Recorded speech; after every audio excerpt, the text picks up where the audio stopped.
In the year 400 BCE, if you walked through the dust of the Helots Valley, you wouldn't find women hiding behind veils or locked in darkened rooms.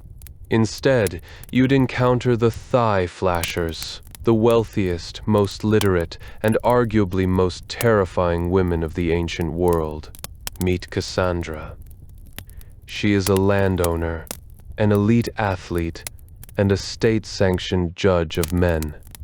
But her freedom isn't a gift of ancient feminism. It is a cold, calculated tool of Spartan eugenics. Today, we step into her world, a world where motherhood is warfare, land is power, and a woman's tongue is sharper than any hoplite spear. Chapter 1. The Dawn and the Gymnasia. The Grit and the Oil. The sun has not yet cleared the jagged peaks of Mount Taygetus, but the air in the Helots Valley is already thick with the scent of crushed thyme and the metallic tang of river silt. Kassandra does not wake to the sound of a loom. In Athens, her contemporaries are already hunched over spinning wheels in the dim light of the gynekon, women's quarters, their skin pale from years of seclusion. But Kassandra's bedroom is open to the breeze. She rises, not to reach for a veil, but for a flask of olive oil. We see a close-up of her hands calloused, not from domestic labor, but from the javelin and the reins of a chariot. She rubs the oil into her thighs and shoulders, her skin bronzed by a lifetime of exposure. She steps outside, her short chiton fastened with simple bronze pins at the shoulders, ending mid-thigh. There is no cloak to hide her. She walks toward the dromos, the running track, with a stride that would be considered scandalous, even predatory, by an Athenian man. As she reaches the athletic grounds, the sound of the morning is not a soft song, but the rhythmic thud-thud-thud of bare feet on packed earth, and the sharp guttural shouts of women wrestling. Kassandra enters the pit. The grit is literal. The dust of the Laconian soil sticks to her oiled skin, turning her body into a statue of sweat and earth. She grapples with another woman, their muscles straining. This isn't a ladies' game. It is a state requirement. The submissive ancient woman popular media often portrays ancient women as either tragic victims of patriarchy or seductive Cleopatra types. The Spartan woman shatters both tropes. She was neither a prisoner of the home nor a femme fatale. In the 5th and 4th centuries BCE, while the rest of the Greek world viewed a woman's virtue as being inversely proportional to her visibility, Spartan women were the most visible in the Mediterranean. They were not submissive because the state did not want them to be. A weak, fearful woman was seen as a biological liability. The Hollywood image of the delicate damsel is an Athenian invention. In Sparta, femininity was defined by hardness, competition, and public dominance. The eugenics of fitness. To understand Kassandra's morning workout, we must look through the eyes of Xenophon.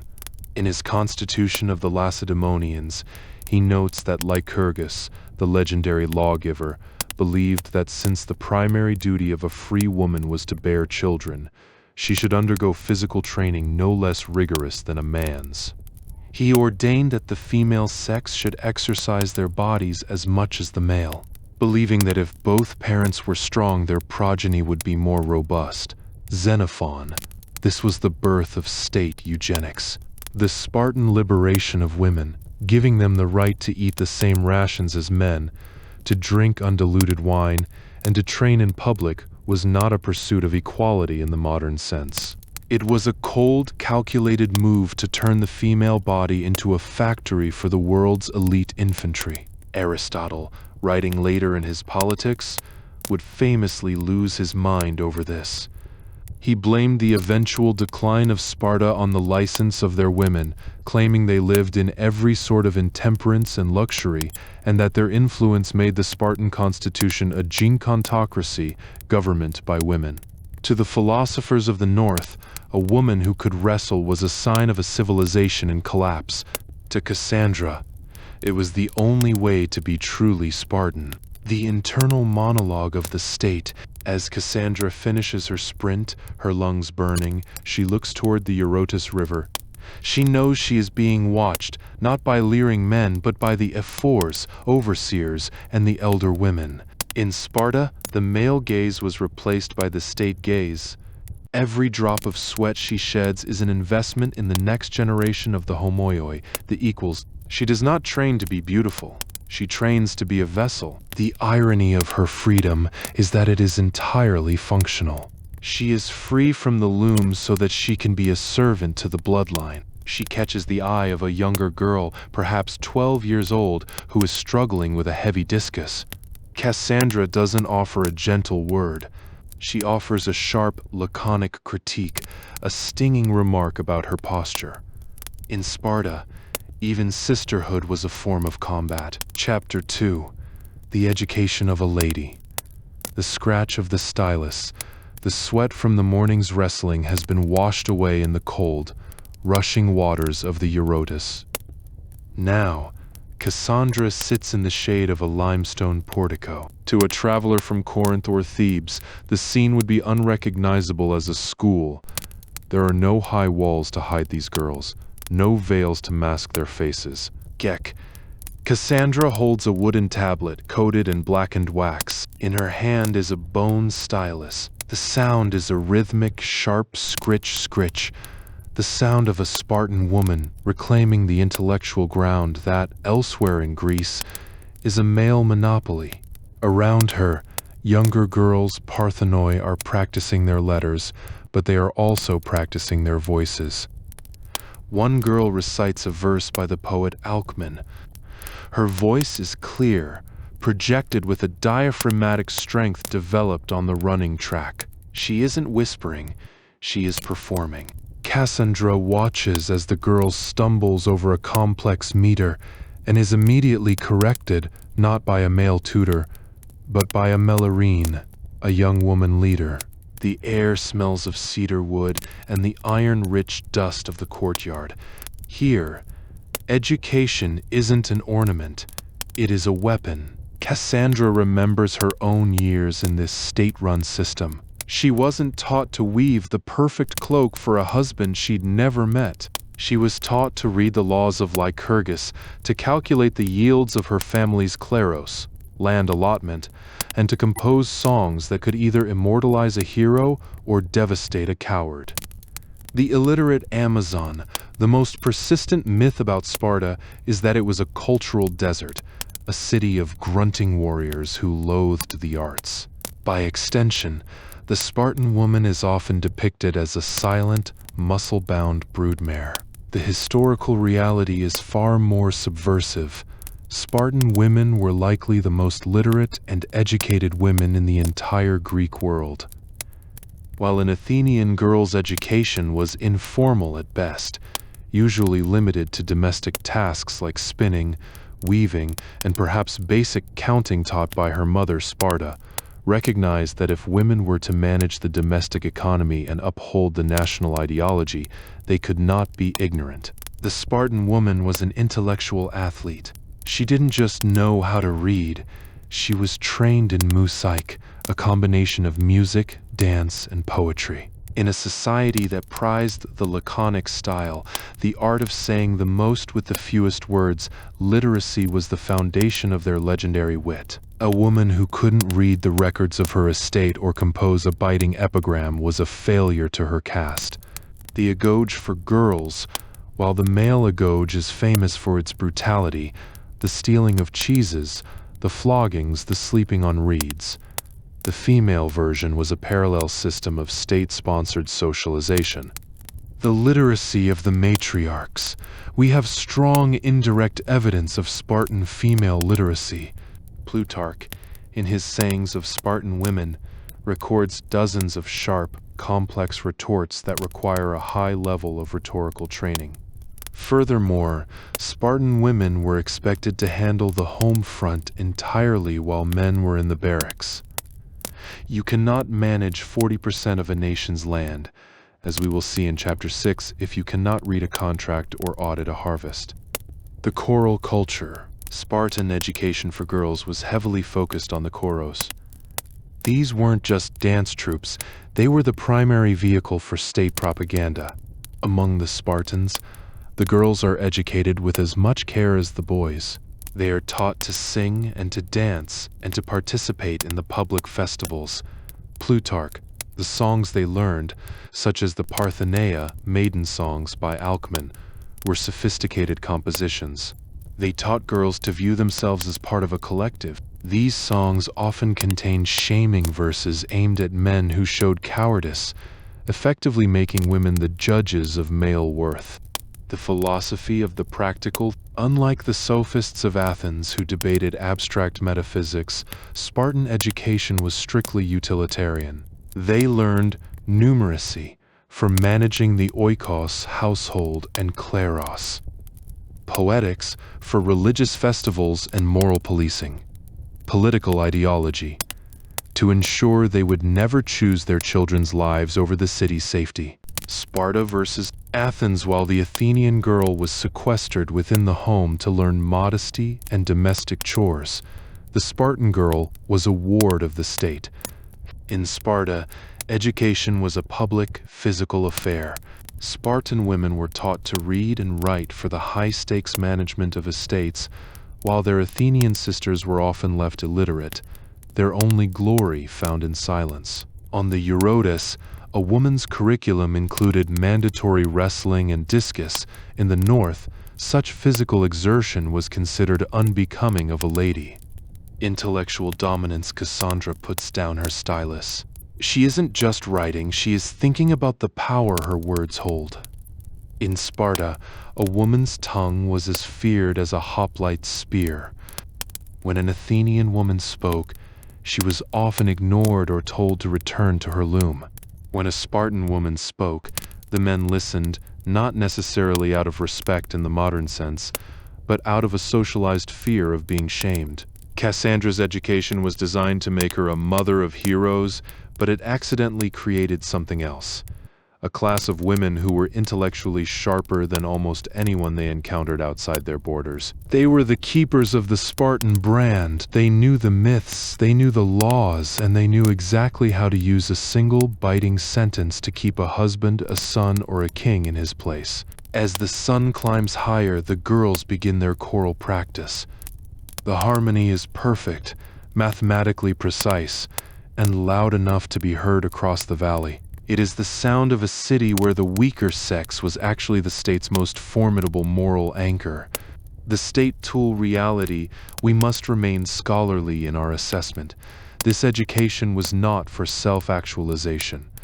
Kassandra was not taught to read so she could write novels or explore her inner world. She was taught to read so she could be a more efficient cog in the Spartan machine. Her liberated mind was just as much state property as her liberated body. If she used her literacy to question the system, she would be cast out. The brilliance of the Spartan system was that it gave women power, but only if that power was used to reinforce the status quo. Kassandra picks up her tablet and walks toward the center of the city. Her stride is confident, her head is unbowed, and her mind is a steel trap of Laconian law. She is an educated woman in a world that fears them. Chapter 3. The Thigh Flashers. The unveiled stride. The midday sun hangs heavy over the Eurotas Valley, casting sharp, unforgiving shadows against the white limestone of the Spartan agora. In any other Greek city-state, be it sophisticated Athens, wealthy Corinth, or ancient Thebes, this hour would see the public squares dominated entirely by men. If a woman were present, she would be a shadow, heavily veiled, draped in meters of linen, her eyes fixed on the dust at her feet, accompanied by a male guardian. Kassandra enters the square alone. She is not a shadow, she is a vertical bolt of bronze and wool. She wears the Doric peplos, a garment that is less a dress and more a structural statement of Spartan pragmatism. It is a single rectangular piece of heavy wool, folded over at the top and fastened at the shoulders with two large bronze pins.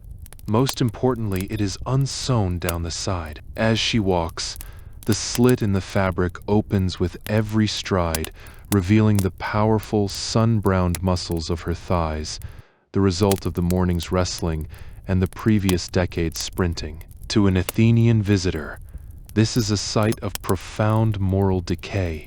To Kassandra, it is simply the most efficient way to move. She doesn't wear a veil. The Laconian wind catches her hair, which is bound in a functional braid, and the sun strikes her face directly. There is no lead white makeup to pale her skin, no charcoal to artificially widen her eyes. Her beauty is rugged, healthy, and to the rest of the Greek world, utterly terrifying. She stops at a stall to inspect a shipment of iron spits, her voice projecting clearly over the din of the market. She does not lower her head when a member of the Gerousia, the Council of Elders, passes. She nods, a peer acknowledging a peer, and continues her business. The loose woman, the term phanomorites, meaning thigh flashers, was not a compliment. It was a slur hurled at Spartan women by poets like Ibycus and playwrights like Euripides. The Hollywood 300 version of Spartan women often leans into a sort of hypersexualized queen aesthetic. However, the thigh flashing of the Spartans wasn't an act of seduction, it was an act of indifference. The myth is that Spartan women were promiscuous because they were uncovered. The reality is that the Spartan woman was the least sexualized female in Greece precisely because she was the most visible. In Athens, the female body was a mystery, a hidden prize to be guarded behind locked doors. In Sparta, the female body was a public utility. By removing the mystery of the female form through public exercise and functional clothing, the state effectively neutralized the distraction of desire in favor of the duty of procreation. Kassandra isn't flashing her thighs to attract a lover. She is wearing a garment that allows her to jump over a stream or climb a hill to inspect her estate without tripping over a hemline. The scandal of the peplos. The Greek world was obsessed with the correct way to dress a woman. Clothes were not fashion, they were fences. The Athenian critique, Aristotle in his Politics, famously complained that Spartan women lived in every sort of intemperance and that their freedom of movement led to a lack of modesty, eidos. To the Greek mind, a woman who could be seen was a woman who could not be controlled. Even if she wanted to, a Spartan girl could not be modest. She leaves her home with thighs bared and robes flying free. Euripides' Andromache, this wasn't just about skin, it was about the disruption of the male gaze. In Athens, a man looked at a woman and saw a possession. In Sparta, a man looked at a woman and saw a citizen who might very well be able to outrun him.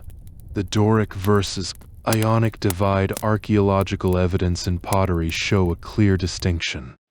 While Athenian women adopted the Ionic chiton, a voluminous, pleated garment made of fine linen that required constant adjustment and restricted movement, Spartan women stuck to the Doric peplos. It was an ancestral garment, a throwback to a more heroic, rugged age. By wearing it, Spartan women were signaling their rejection of Eastern Persian-influenced luxury.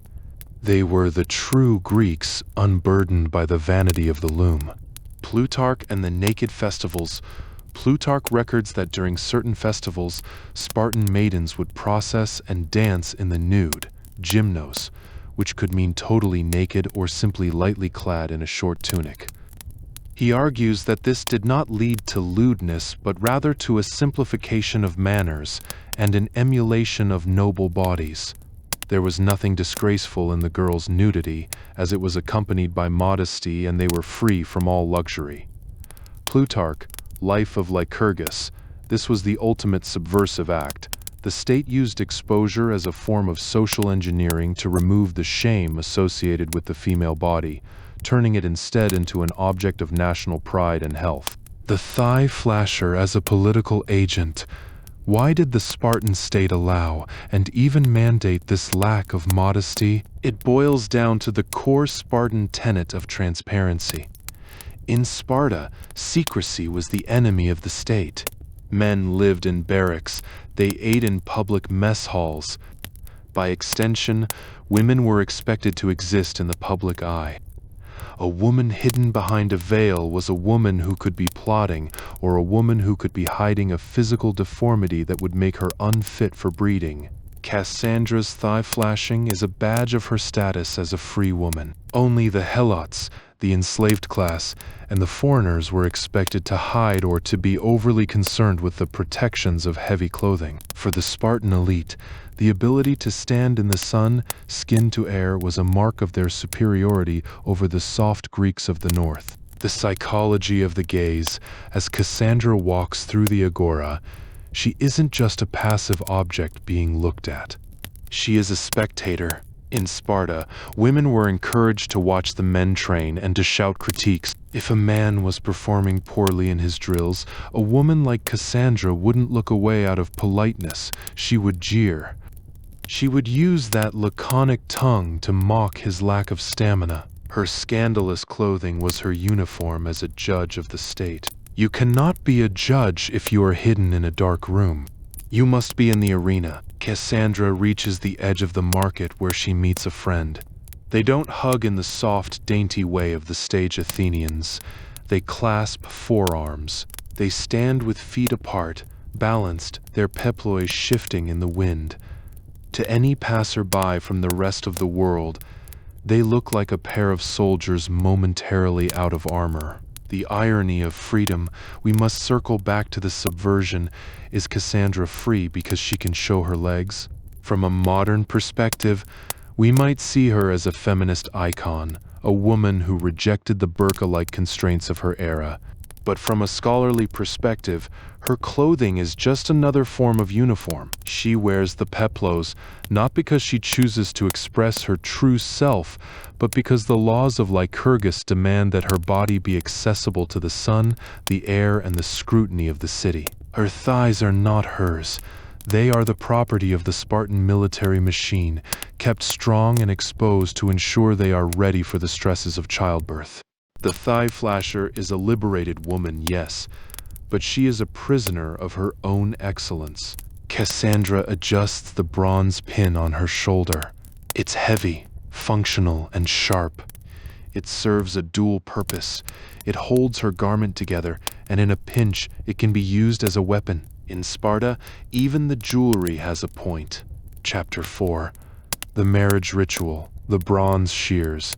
The moon is a sliver over the Eurotas, and for the first time in her life, Kassandra is indoors in the shadows, waiting. But this is no bridal chamber filled with the scent of lilies and the soft chatter of bridesmaids. There is no white veil, no procession of torches, no public giving away of the bride. Kassandra sits on a low wooden stool. Behind her stands a bride dresser, usually an older woman, a relative who has survived the rigors of the state. The woman does not reach for a comb or a garland of flowers. She reaches for bronze shears. We see the heavy, dark locks of Kassandra's hair, the hair she has grown since childhood, fall to the dirt floor in thick, silent clumps. The shears make a rhythmic, metallic snip-snip. When the task is done, Kassandra's head is cropped close to the scalp, echoing the buzz cut of the young men in the agoge. But the transformation doesn't stop there. The elder woman hands Kassandra a man's cloak, himation, and a pair of heavy leather sandals. She is dressed as a man, laid upon a pallet of straw in a darkened room, and left in total silence. She is no longer a maiden, but she is not yet a wife. She is in a liminal state, a ritualized abduction waiting to happen. The door creaks. Her husband, a young man she has likely seen only at festivals or across a wrestling pit, has slipped away from his military barracks. He has to sneak into his own wedding night like a thief. If he is caught by his messmates, he will be shamed. He enters the dark room, finds the figure in the soldier's cloak, and the marriage is consummated in the shadows, in a rush of secrecy and adrenaline. By dawn, he will be back in the barracks before his absence is noted. The romantic abduction Hollywood and Victorian historians often looked at the Spartan marriage by capture and saw a primitive, barbaric ritual of male dominance. They assumed the Spartan man simply kidnapped whatever woman he wanted. The reality was far more structured and, frankly, weirder. The abduction was a staged performance. The families had already agreed. The dowries, usually land, were already settled. The ritual served a psychological purpose, not a criminal one. Unlike the Athenian wedding, which was a public contract of property transfer, where the woman was handed over like a legal deed, the Spartan wedding was a transitional trauma. It was designed to maintain the military tension of the Spartan male. The state didn't want men to become soft or domesticated by marriage, by forcing the husband to remain in the barracks and sneak out to see his wife in the dark. The state ensured that the couple remained in a state of hunger for one another. Plutarch and the masculine bride. The primary source for this bizarre ritual is Plutarch's Life of Lycurgus. His description has baffled and fascinated historians for centuries. The cropped hair and the male cloak. Why dress the bride as a man? Scholars offer two compelling theories. The transition theory: Spartan men spent their entire lives from age 7 in an all-male, often homoerotic environment. Plutarch suggests the bride was dressed as a man to make the transition to heterosexual intercourse less jarring for a groom who had never known the company of women. The equality theory: modern feminist scholars suggest that by shearing her hair and dressing her in a soldier's cloak, the state was acknowledging the woman as an equal homoios. She wasn't a fragile flower, she was a fellow soldier of the domestic front. Clandestine domesticity. Plutarch notes that this period of secret marriage could last for years. The husband would spend the day with his comrades and sleep with them at night, visiting his bride in secret, feeling shame and fear lest he should be seen. Plutarch: some Spartan men, according to the sources, had fathered 2 or 3 children before they ever saw their wives in the full light of day. This wasn't about shame of the act, but the sanctity of the barracks. The state came first, the family was a secondary, almost guerrilla operation. The lack of engi in Athens, the marriage was sealed with the phrase, "I give you this woman for the procreation of legitimate children." In Sparta, the ritual was a seizure. This subverts the idea of the woman as a passive object. While she was captured, she was also the one who managed the meeting, kept the secret, and most importantly, retained her ties to her own family's property. The wedding night in Sparta and Athens. An Athenian wedding was a public spectacle of torches, songs, and feasts, signaling a legal transfer of property. But in Sparta, the ritual was clandestine and strange. The bride's head was shaved, she was dressed in a man's cloak, and her husband had to abduct her in secret. This wasn't about building a stable household, it was a ritualized theft of energy, designed to keep a warrior's tension high by forcing him to remain in the barracks and visit his wife only in the shadows of the night. Provarojug, the psychology of the secret wife.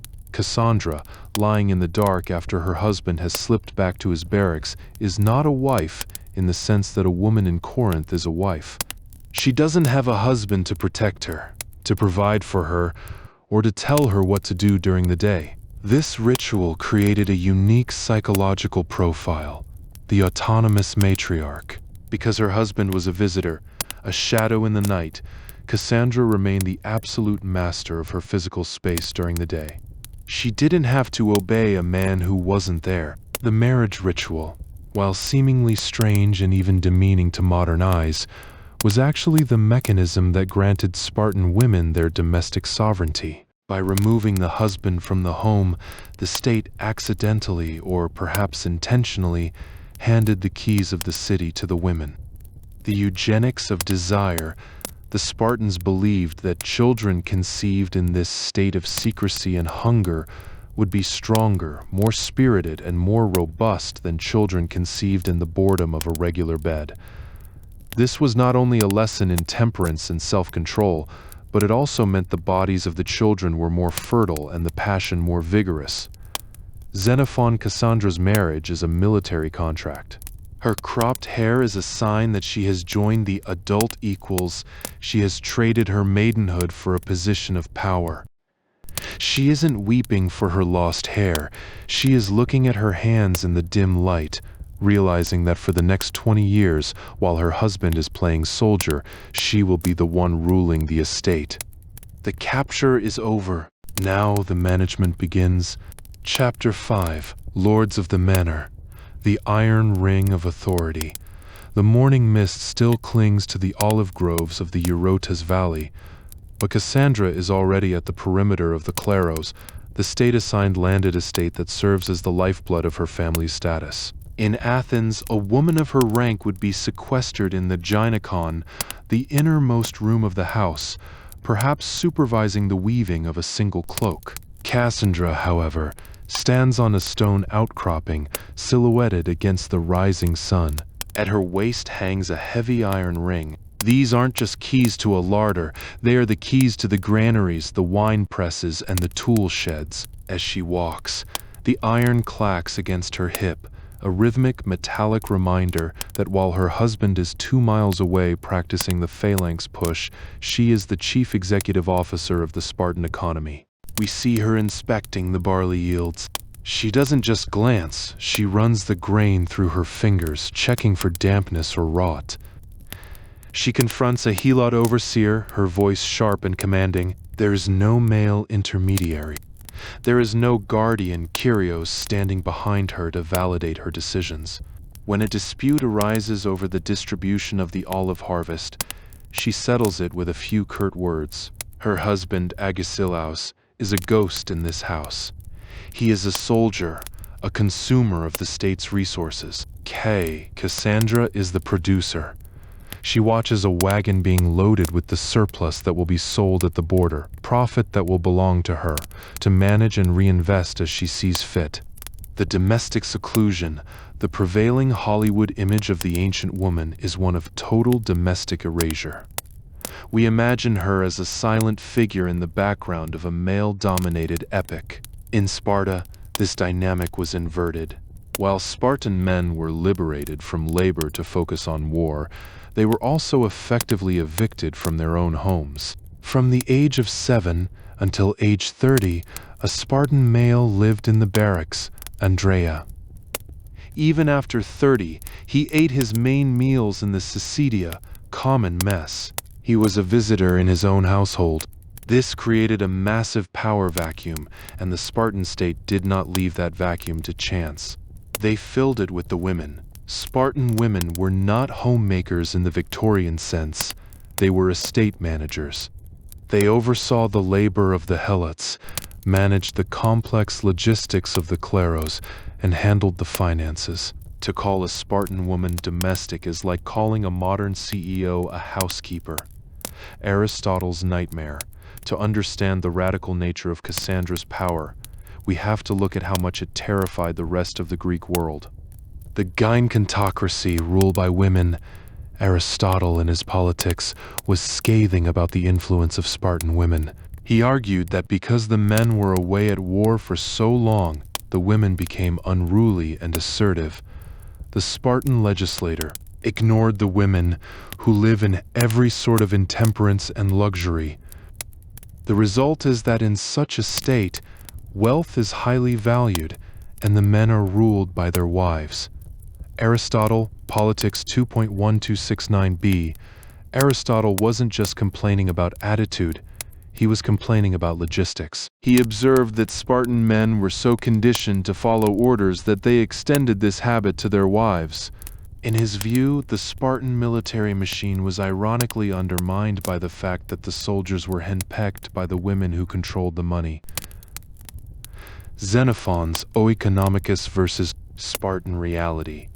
In Xenophon's O Economicus, an Athenian man describes how he trains his teenage wife to manage the household like a queen bee, but always under his ultimate supervision. In Sparta, there was no training by the husband because the husband wasn't there. Kassandra's training came from the state education system, Chapter 2, and the collective wisdom of her female elders. The managerial class, unlike Athenian women who were legally prohibited from entering into contracts worth more than a medimnos of barley, about a week's worth of food, Spartan women could and did engage in large-scale trade. They managed the surplus of the kleros. If the estate failed, the husband lost his status as a peer and became an outcast, hypomeanus. The stakes were existential. The husband's entire social identity rested on his wife's ability to manage the farm efficiently enough to pay his monthly dues to the military mess. If Kassandra mismanaged the grain, Agesilaus was no longer a Spartan. Women managing the kleros in Athens versus Sparta. In the economy of the ancient world, the Athenian woman was a legal ghost with zero land control and no power to sign a contract worth more than a bushel of grain. Kassandra, however, was the master of the kleros. While Athenian men handled the shopping and banking to keep their wives secluded, Spartan women operated in the public sun. They didn't just manage household slaves, they supervised entire populations of Helots, making the significant financial decisions that fueled the Spartan war machine. Prophargio. The power of the purse. The documentary lens zooms in on a small, hidden chest in Kassandra's private quarters. It contains not jewelry, but iron spits, the cumbersome traditional currency of Sparta. In a society that officially shunned wealth, Spartan women became the primary accumulators of it, because the men were forbidden by the Lycurgan laws from engaging in commerce or trade. The women who were technically outside some of these specific military restrictions became the de facto financiers of the city. Kassandra's power is not just influence, it is hard power. When she speaks, the Helots obey, because she is the one who monitors their rations. When she speaks to her husband, he listens because she is the one who ensures he can remain a soldier. The psychology of command. As the day progresses, we see Kassandra walking the boundaries of her land. She is not feminine in the way the 4th century world defines it. Her posture is military. She has the laconic habit of command, short, declarative sentences that leave no room for debate. She isn't just keeping a house, she is holding a fort. The documentary narrator notes, in the absence of the masters, the mistresses became the law. This was the great Spartan paradox. To create the ultimate soldier, the state had to create the ultimate woman, a woman so capable and so independent that she could run a nation's economy while the men played at war. Kassandra looks back at her home. It is a place of labor, calculation, and authority. She isn't waiting for her husband to come home and tell her what to do. She is waiting for him to come home so she can tell him how the estate has prospered in his absence. The state eugenics twist. Even this power, however, is a tool.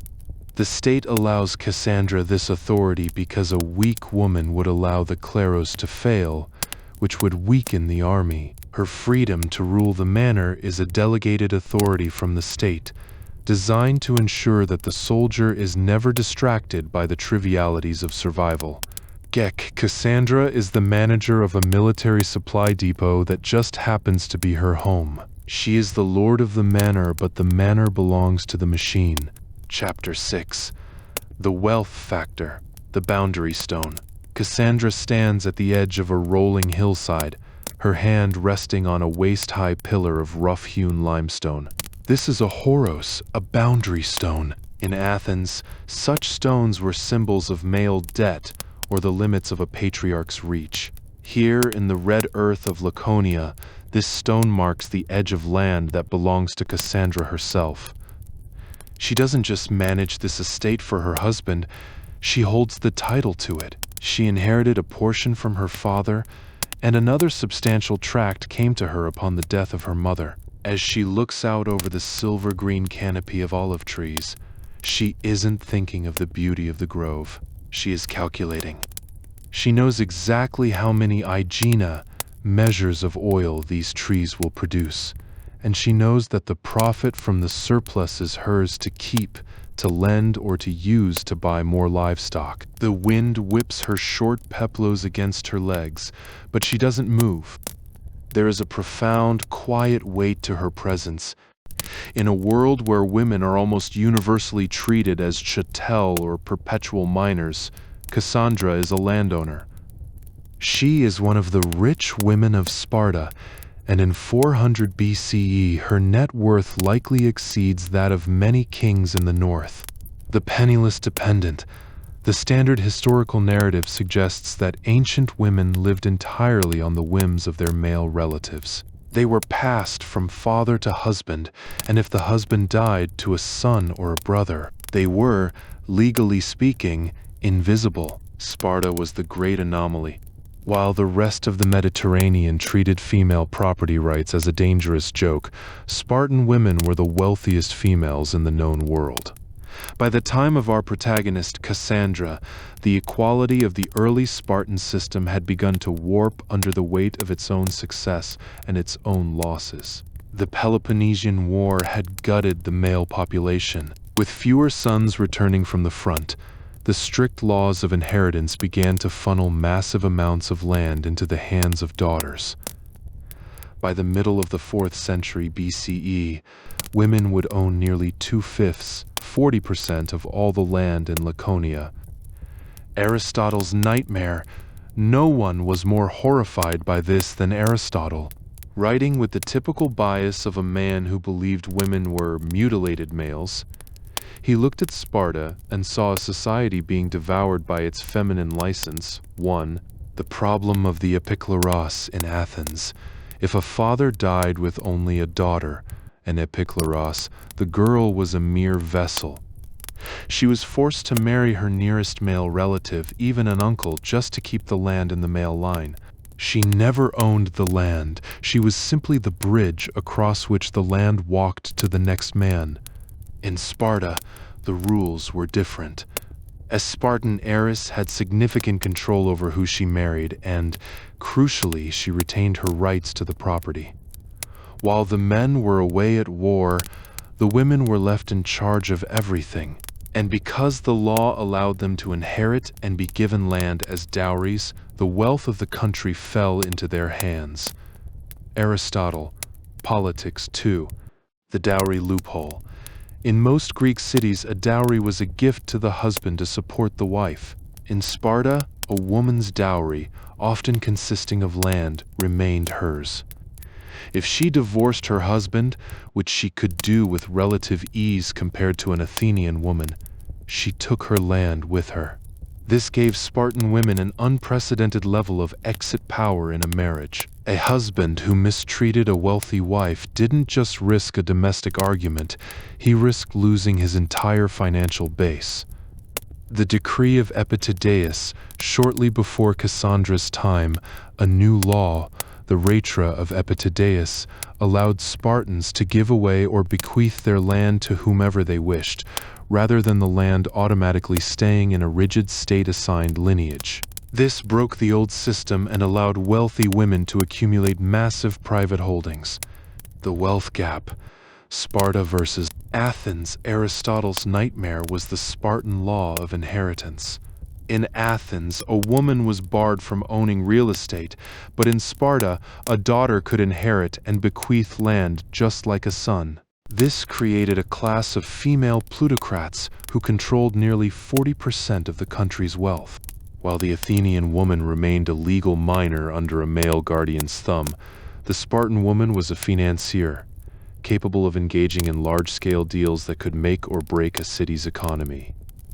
The case of Cyniska, the billionaire princess. To understand the scale of this wealth, we look at Cassandra's contemporary, Cyniska, the sister of the Spartan king Agesilaus II.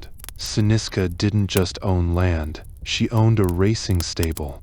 In 396 BCE, she became the first woman in history to win at the Olympic Games. She didn't drive the chariot.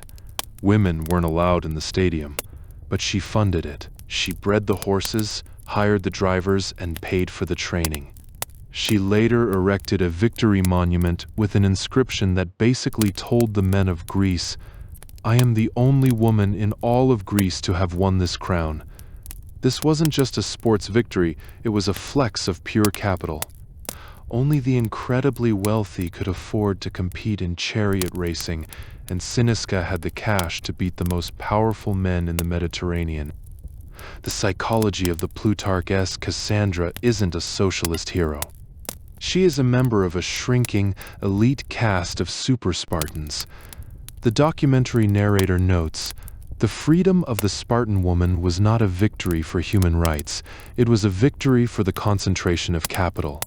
As wealth pooled in the hands of women like Kassandra, the number of equal male citizens actually dropped. Why? Because a man needed a certain amount of land to pay his dues to the military mess. Sicya. As women inherited more and more of the land, many men found themselves landless and were stripped of their citizenship. Kassandra's wealth made her powerful, but it also made her a target of resentment. She is the 1% of the 4th century. She uses her wealth to patronize religious festivals, to dress her daughters in the finest wool, and to maintain the prestige of her house. The woman rule, when Aristotle complained about gynecontocracy, rule by women, he was being literal. He believed that because women owned the land, they effectively owned the government. If you control the food supply and the inheritance, you control the men who fight the wars. Kassandra turns away from the boundary stone and walks back toward her manor. She doesn't need to vote in the Apella, the citizen assembly, to have power. She has the purse. She knows that the kings of Sparta often have to come to women like her for loans or political backing. In the eyes of the rest of Greece, she is a monstrosity, a woman who has stepped out of her natural place. In her own eyes, she is the only thing keeping the Spartan dream alive. She is the financier of the phalanx. Breeding for wealth, the state allowed this wealth accumulation because it ensured that the best families stayed at the top. The strong mothers weren't just physically strong anymore, they were fiscally strong. The state wanted the elite bloodlines to have the most resources, even if those resources were held by women. Kassandra's liberation is once again a byproduct of the state's cold pragmatism. They gave her the land because they trusted her to guard it more fiercely than a man who might gamble it away, or lose it in a reckless military venture. She enters her home, the iron keys at her waist clinking. She is the lord of the manor, the master of the Horos, and the nightmare of the Athenian philosopher. Chapter 7, Motherhood as Warfare, the Weight of the Bronze. The house is silent save for the low, rhythmic scraping of a whetstone against bronze. Kassandra does not sit with a spindle. She sits with a heavy circular aspis, the hoplite shield, resting across her knees. It is the shield of her eldest son, soon to depart for his first long-range patrol in the mountains. She isn't polishing it for vanity. She is checking the leather grips, ensuring the bronze rim is free of the verdigris that might cause a hand to slip in the heat of a phalanx push. The smell in the room is a potent cocktail of olive oil, sweat, and the sharp, metallic tang of cold metal. Kassandra's face is a mask of Laconian stoicism. There is no weeping, no clutching at his hem, no prayers to Artemis for a safe return. In her mind, safe is a word for the weak. She looks at her son, a product of her own rigorous physical conditioning and the state's brutal agouge, and she does not see a child. She sees a biological asset she has successfully matured for the state's use. She hands the shield back to him. Her voice is low, steady, and devoid of the motherly tremor found in Athenian tragedy. She speaks the words that have become the chilling anthem of her caste, "Eton e epitas," either with it or on it. It is a command, not a wish. Return a victor carrying this shield, or return a corpse carried upon it. To return without it, to have dropped it in flight, is to cease to exist in her eyes. As he leaves, she does not watch him from the doorway with a hand over her heart. She turns back to the interior of the house, already calculating the needs of her younger sons. For Kassandra, motherhood is not a respite from war. It is the logistics department of the battlefield. The unfeeling mother history and popular culture often paint the Spartan mother as a sociopathic monster, a woman who delighted in the death of her children. The "with it or on it" anecdote is frequently used to show a lack of natural maternal instinct. This is a profound misunderstanding of the Spartan psyche. Spartan women did not love their children less. They loved their status and their city more. In a society where a woman's entire social standing, her wealth, and her dignity were tied to the military success of her male relatives, a cowardly son was worse than a dead one. A dead son was a hero who preserved his mother's honor. A living coward was a social contagion who stripped his mother of her right to walk proudly in the agora. The myth of the unfeeling mother ignores the extreme psychological conditioning required to produce such a stance. It wasn't a lack of emotion. It was the total militarization of grief. The only two ways to a name to understand the gravity of motherhood in Sparta, we must look at the laws governing the most permanent record of a life, the tombstone. The law of the grave in most of the Greek world, tombstones were common for any citizen who could afford them. In Sparta, under the laws of Lycurgus, death was usually anonymous.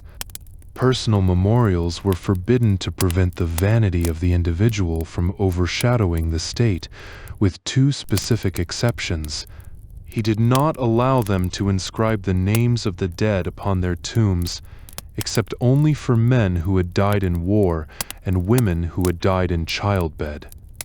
Plutarch, Life of Lycurgus. This is perhaps the most revealing scholarly detail of the Spartan world. Childbirth was legally and spiritually equated to combat. A woman who died giving birth to a future soldier was granted the same high honors as a hoplite who fell in the beautiful death of the phalanx. Her battlefield was the birthing stool. Her enemy was the biological risk of labor. Plutarch's Sayings of Spartan Women. Plutarch compiled a collection of anecdotes that serve as a manual for Spartan maternal psychology. One story tells of a mother whose 5 sons were killed in a single battle. When a slave brought her the news, she didn't ask how they died, she asked, "But did our city win?" Upon hearing that Sparta was victorious, she replied, "Then I am happy to hear of my sons' deaths." While likely hyperbolic, these sayings illustrate the moral policing role of the mother. Spartan women were the ultimate arbiters of the shield. If a man fled from battle, it wasn't the generals he feared most, it was his mother. There are accounts of Spartan mothers literally killing their own sons who returned as cowards, or publicly disowning them so they became tremblers, tresantes, the lowest social pariahs. The eugenics of the strong mother, as we saw in Chapter 1, the physical training of girls was a state investment. Xenophon and Aristotle both noted that the Spartans were obsessed with stock. They viewed the human body like a racehorse or a hunting dog. If both parents are strong, the offspring will be more robust. Xenophon. This meant that motherhood began long before conception. It began with the wrestling pit and the restricted diet. Cassandra's value to the state was her reproductive vigor. If she was sickly, she was a failure. If she produced weak children, those who did not pass the elder's inspection at the lesh and were subsequently exposed at the apothete, it was seen as a failure of her maternal duty to be physically elite. Childbirth in Athens and Sparta. To the Athenians, childbirth was a domestic duty often shrouded in ritual pollution. To the Spartans, it was a heroic battle for the state's very survival. The Athenian mother was expected to wail and tear her clothes in grief, but the Spartan mother was a portrait of stoicism, reserving her mourning only for sons who showed cowardice. This state recognition was absolute. In Sparta, only 2 groups were granted named tombstones, men who fell in battle, and women who died in the combat of the birthing room, motherhood as political power. Why would a woman like Kassandra buy into this death cult? Because it gave her leverage. Because Spartan women were the producers of the only thing the state valued: warriors, they held a unique political veto. An Athenian woman had no say in foreign policy. A Spartan woman, however, could influence the morale of the entire army. If the women of Sparta decided a war was unjust or a king was a coward, their public shaming, parrhesia, could break the city's will to fight. When a foreign woman once asked Gorgo, the wife of King Leonidas, "Why is it that you Spartan women are the only ones who can rule men?" Gorgo famously replied, "Because we are the only ones who give birth to men." Kassandra knows this. Her warfare in the birthing room is what buys her the right to speak in the agora, the right to own 40% of the land, and the right to look a king in the eye. She isn't a victim of a patriarchal death drive. She is a shareholder in a military corporation, and her sons are her capital. The psychological cost, as the documentary camera lingers on Kassandra's face after her son departs, we see the cracks in the bronze. The subversion here is the suppression of the self. Kassandra has been so thoroughly Spartanized that she no longer has a vocabulary for personal loss. Her grief has been nationalized. She walks to the family hearth. She does not pray for her son's safety. That would be an insult to his training. She prays that if he must fall, he falls in the first rank, with all his wounds in the front. She is the bronze matriarch, and in 400 BCE, her womb is the most dangerous weapon in the Spartan arsenal. Chapter 8. The Helot engine, female perspective. The shadow in the room. The afternoon sun slants through the high windows of the manor, illuminating the dust motes dancing in the air. Kassandra sits in a chair of carved oak, but she is not alone. In the corner, hunched over a loom that Kassandra herself rarely touches, is a woman named Hela. Hela is a Helot. Her ancestors were the original inhabitants of Laconia, conquered and reduced to state-owned serfs centuries ago. Unlike a chattel slave in Athens, Hela cannot be bought or sold by an individual. She is tethered to the land, a permanent fixture of the Kleros. Kassandra watches her. The air between them is not filled with the easy chatter of domestic sisters. It is thick with a cold, vibrating tension. Kassandra's hand rests on the pommel of a small bronze knife she keeps tucked into her belt, not for the barbarians at the border, but for the enemy within. She watches Hela's hands rough, stained with the indigo dye of the wool, and she looks for any sign of slackness. In Sparta, a Helot's slow pace isn't just laziness, it is a form of quiet insurrection. When Kassandra speaks, her voice is a whip crack. She doesn't ask, she commands. There is a psychological distance between them that is wider than the Eurotas. Kassandra knows that if the phalanx were to break, Hela would be the first to reach for a kitchen knife to slit her throat. This is the liberation of the Spartan woman. She is free from the loom only because she has been turned into a prison warden. The egalitarian sisterhood in modern retellings, Spartan women are often framed as feminist icons who stood in stark contrast to the oppressed women of the East. This narrative conveniently ignores the fact that the freedom of the few thousand Spartan homoi equals women was entirely dependent on the systematic, generational brutalization of hundreds of thousands of Helot women. There was no female solidarity across class lines in Laconia. The Spartan woman did not see the Helot woman as a fellow sufferer of patriarchy. She saw her as a biological machine. The myth of the noble Spartan woman is shattered when we realize she was an active participant in a state-sponsored system of terror. While she didn't serve in the Crypteia, the secret police who hunted Helots at night, she was the one who managed the Helots 24 hours a day in the domestic sphere. She was the front line of the occupation.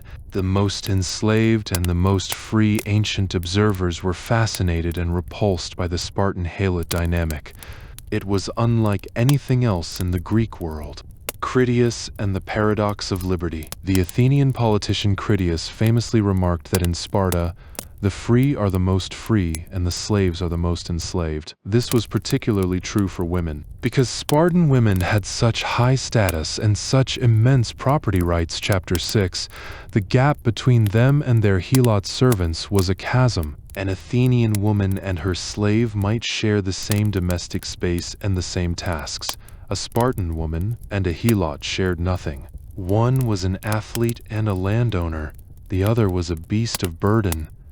The domestic Cold War Thucydides noted that Spartan policy was always governed by the fear of a Helot revolt. This fear didn't just exist on the battlefield, it lived in the kitchen.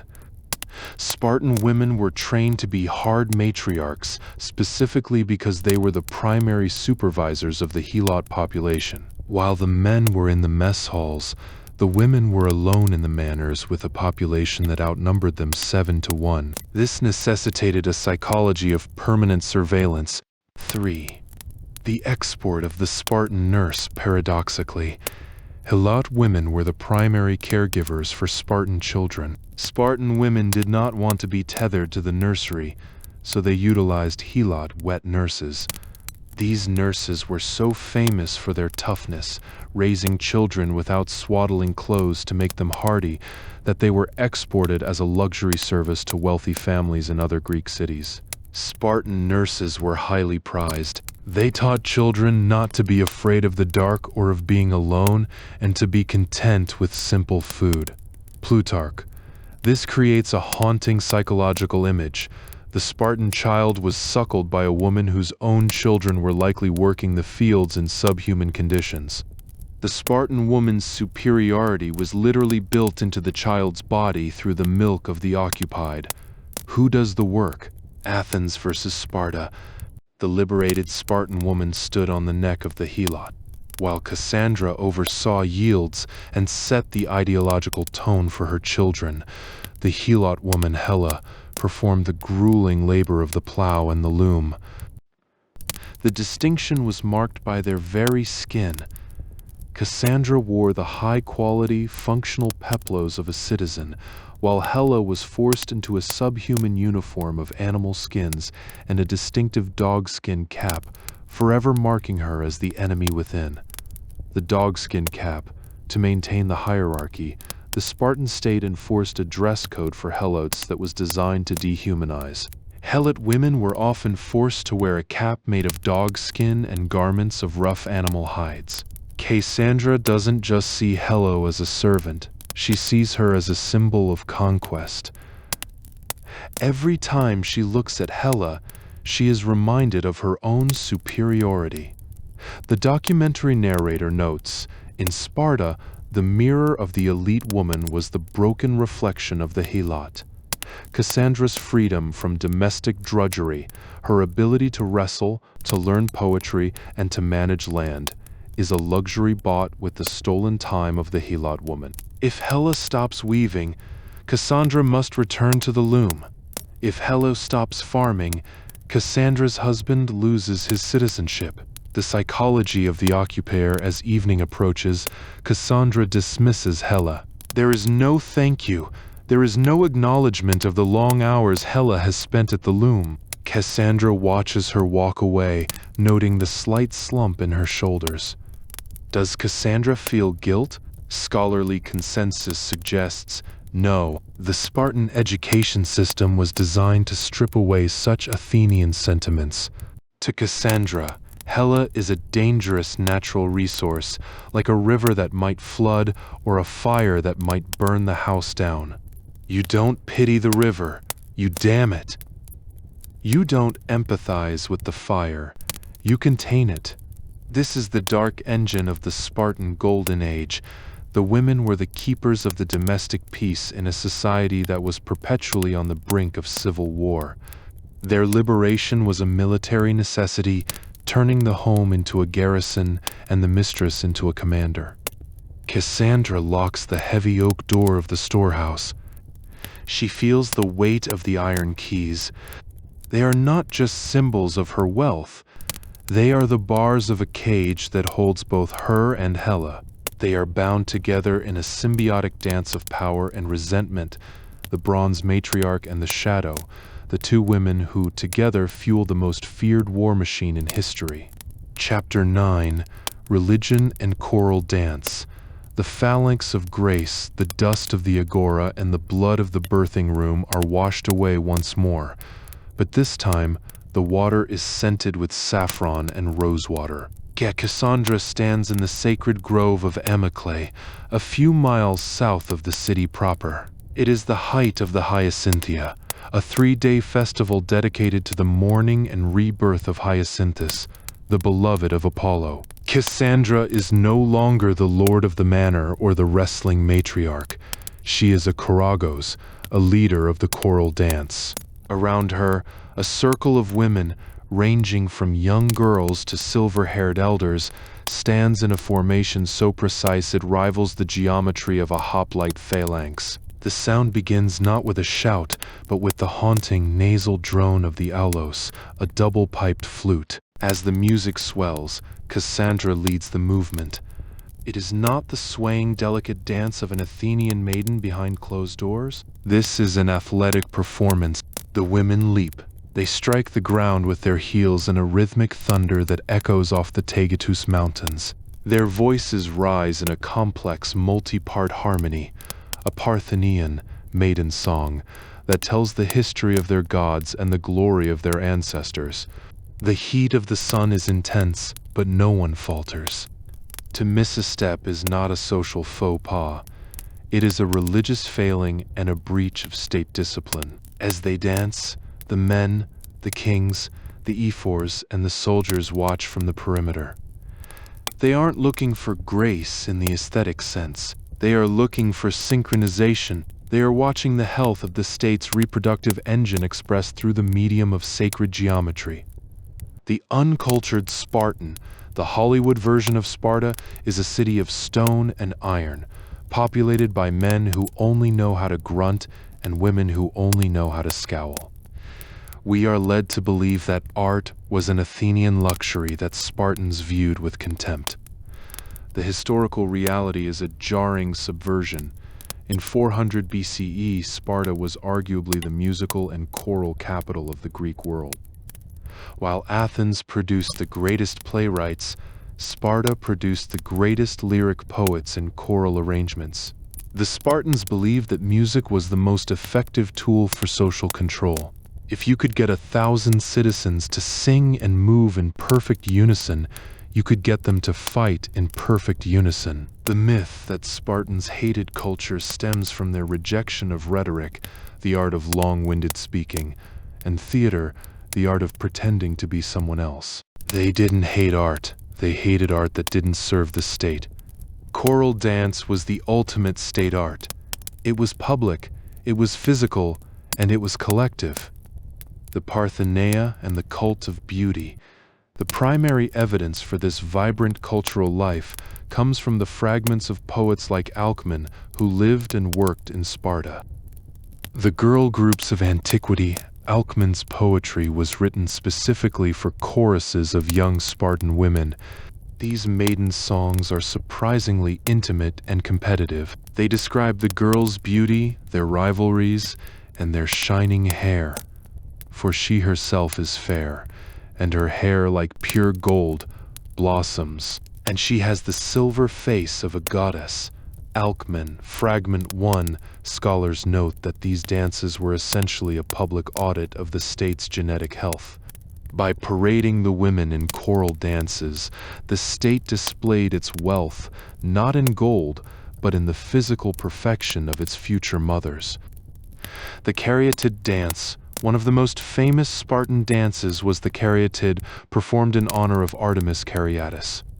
It involved women dancing with baskets of reeds on their heads. It required immense core strength and balance qualities that mirrored the steadfastness required of a Spartan woman in all aspects of life. This is the origin of the caryatid columns seen in architecture, the woman as a literal pillar of the state. Music as military drill. Plutarch and Xenophon both emphasize that Spartans did everything to music. They marched to the flute, they exercised to the flute, and they died to the flute. The Spartans used the songs of the women to provoke the men to valor, using praise for the brave and biting sarcasm for the cowards. Plutarch. During festivals, the women would perform songs that specifically mocked men who had shown softness. This made the choral dance a moral tribunal. Kassandra, as the leader, isn't just an artist. She is the voice of the city's conscience. The performance of identity, public versus private.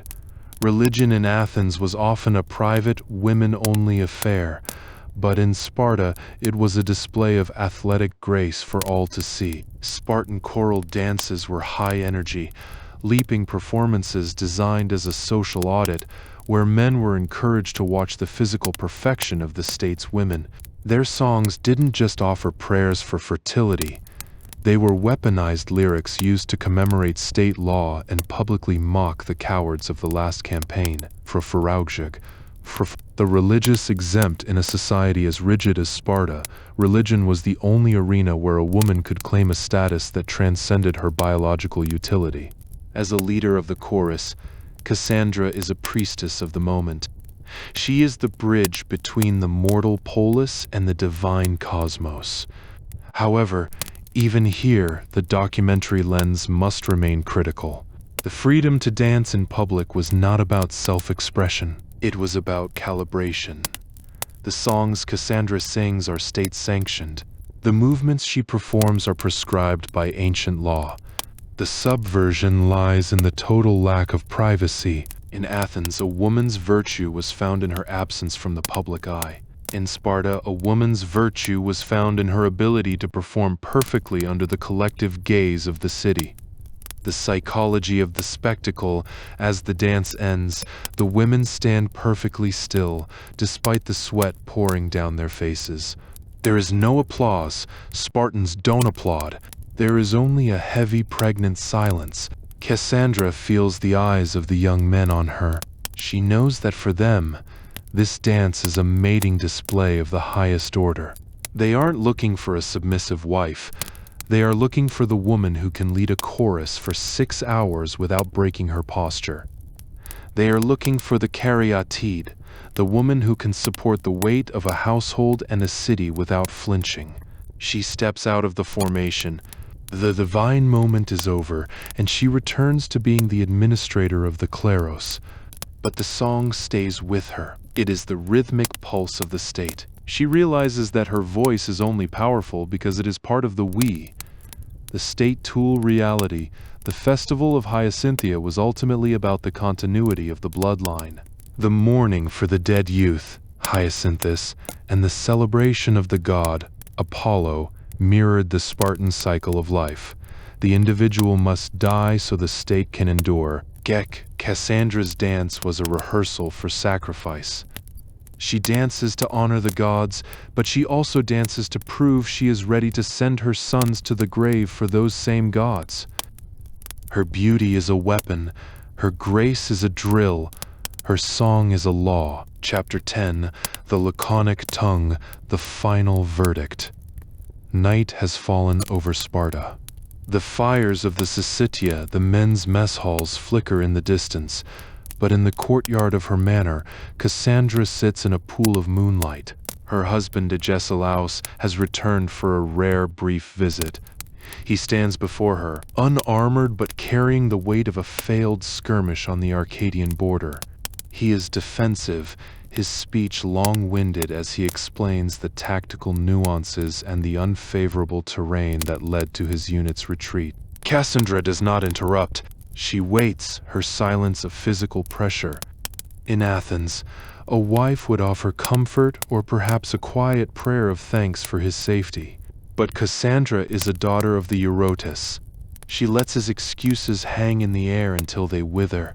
When she finally speaks, she does not use a paragraph. She uses 6 words. A Spartan returns with his shield. The sentence is a blade. It strips him of his justifications and leaves him naked in his own courtyard. There is no shouting, no feminine hysteria, only the cold, surgical application of laconic wit. She doesn't need to be a general to command him. She only needs to be the keeper of the city's standards. Agesilaus falls silent. He knows that in the morning, when he returns to the barracks, her silence will be more haunting than any reprimand from his commander. Kassandra turns her back and walks into the house. The conversation is over. The quiet woman. We often associate virtuous ancient women with silence. Sophocles famously wrote, "Silence is a woman's glory." This was the Athenian ideal, a woman who was neither seen nor heard. Spartan women were the loudest exception in history. They were famous and infamous for their weaponized speech. They didn't just talk, they edited the world around them. The myth is that Spartan women were unsubmissive because they were mean or rebellious. The reality is that they were the moral police of the state. Their sharp tongues weren't a personal quirk. They were a civic duty. A Spartan woman who didn't mock a coward was considered as much a traitor as a man who dropped his spear. Their laconic style, short, pithy, and devastating, was a form of verbal martial arts. The sayings of the matriarchs, Plutarch was so fascinated by the verbal power of these women that he dedicated an entire section of his Moralia to the sayings of Spartan women. These aren't just quotes, they are case studies in psychological warfare. The power of the retort. Spartan wit was designed to puncture ego and reinforce communal values. When a woman from Ionia boasted of her expensive, intricately woven tapestry, a Spartan woman simply pointed to her 4 well-disciplined sons and said, "These should be the work and the pride of a noble woman." The subversion here is the rejection of luxury in favor of human capital. The Spartan woman used her voice to devalue anything that wasn't useful to the state. The political Czech Spartan women were the only females in Greece who felt entitled to criticize political and military leaders. When a certain man was speaking at great length about a useful matter, Gorgo, the wife of Leonidas, said, "Stranger, you are speaking of what is needed, but in a way that is not needed." Plutarch. This laconic brevity was a status symbol. To speak at length was foreign and soft. To speak in a single, crushing sentence was Spartan. By mastering this style, women like Kassandra asserted their intellectual equality with the men who ruled the city. The keeper of honor. The most famous example is, of course, the mother handing over the shield with the command, "With it or on it." This wasn't a suggestion. It was a legal and social contract. The Spartan woman's tongue was the mechanism of shame, eidos. In a society without a massive police force or a complex judicial system for the elite, shame was the primary method of social control. The women were the ones who administered it. The anatomy of a laconic remark. Athenian rhetoric was a long, flowery art used to win legal cases in men-only courts. Spartan, laconic wit was its opposite, short, blunt, and declarative. Its purpose wasn't to persuade, but to wound, to enforce a moral standard with a single sentence. Whether in the public square or the private home, a Spartan woman's words were designed for psychological impact, using a biting brevity that could shame a husband or a king more effectively than any oration. The only women who rule men, the ultimate subversion of the Spartan female voice is found in their self-awareness. They knew they were unique. They knew that their freedom to speak was a threat to the rest of the world. When Kassandra speaks to her husband, she isn't just nagging. She is exercising a form of domestic sovereignty that was legally protected by the state. Because women owned the land and managed the estates, chapters 5 and 6, their advice carried the weight of financial reality. A man who ignored his wife in Sparta wasn't just being a bad husband, he was being a bad businessman and a bad soldier. The burden of the tongue as Kassandra prepares for sleep. We see the true cost of the laconic tongue. To always be the arbiter of honor is to never be allowed the luxury of comfort. She cannot be soft with her husband, even if she loves him. She cannot be weak with her sons, even if she fears for them. The documentary narrator concludes, Cassandra's voice was her city's strongest wall. But a wall does not just keep the enemy out, it keeps the inhabitant in. She lies down on her simple pallet. Her day began with the grit of the wrestling pit and ends with the silence of the equal. She is liberated from the veil, liberated from the loom, and liberated from the seclusion of the home. But she is a prisoner of the Spartan mirror, a woman who must always be stronger, sharper, and colder than the world expects her to be. She is Kassandra of Sparta. In 400 BCE, she is the most powerful woman in the world, and her power is a bronze cage. The fall of the matriarchs within 50 years of Cassandra's life, Sparta would collapse. The Battle of Leuctra, 371 BCE, would break the phalanx forever. Aristotle would look back and blame the wealth and license of the women for this downfall. He claimed that when the Thebans invaded Laconia, the Spartan women caused more confusion than the enemy because they couldn't handle the reality of war at their gates. But Aristotle was wrong. The Spartan women didn't fail the state's eugenics and land hoarding, which the women managed all too well, simply ran out of people. The bronze matriarchs were so successful at maintaining the equal status that they eventually managed an estate with no soldiers left to defend it. Cassandra's day ends in the dark, her laconic silence the final word on a civilization that chose strength over survival. Cassandra's life was defined by the absence of the men she ruled, but what was happening in those barracks she so strictly policed?